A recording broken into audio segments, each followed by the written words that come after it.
For our control video, the shutter speed isn't too fast, it's not too slow. It makes it very natural to the eye. There's a tiny bit of blur, but it's very natural. It's not super fluid, it's not super crisp, which we'll see more of that later. The aperture is slightly larger. It lets appropriate amount of light for the setting and makes it a little bit more palatable than maybe what my cameraman was seeing, but it's close to what he was seeing. The low ISO accompanies the slightly larger aperture to again make it more palatable, balances out the exposure of everything. On our motion blur, you can see that it's got a slower shutter speed, which blurs the motion and it lets the light in for longer. The smaller aperture allows a little bit less light in, but you can see it's still pretty exposed. And then the lower ISO makes the camera sensor less sensitive to the light. It doesn't make it look as smooth. Everything's kind of in focus here, even though there's not much to the background. I'm very much in focus and my motion is blurred. On the strobing video, you can see that the high shutter speed leaves zero motion blur and it looks very unnatural. It like almost looks okay until I tell you what's wrong, and then you realize that that's not okay. Yes, that looks very strange. It's too crisp and too clean and it makes you a little bit uncomfortable. The large aperture allows a lot of light in, allowing for all of those frames to be kind of seen at once, if that,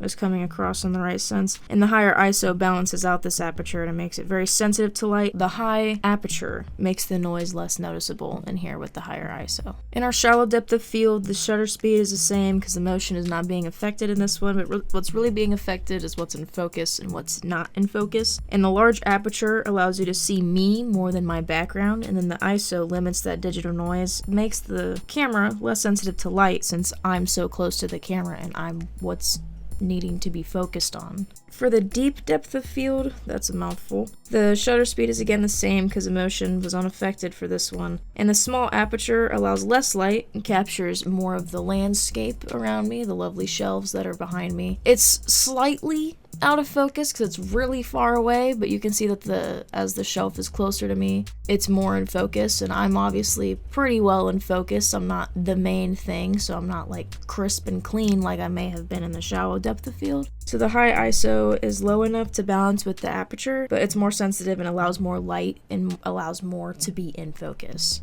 And as I've been talking about the noise being balanced in our digital noise video, you can see again the shutter speed is unaffected and the aperture is very small, allowing less light, more palatable for the eyes. But the high ISO is spiked here to show what digital noise is, and it's too high for the aperture and it's very sensitive. And my background is actually much more exposed than I am, and everything's off balance, unless this is the look you're going for, because, it could be useful. Anything could be useful in cinematography, but the high ISO here is creating this grainy, really bad quality.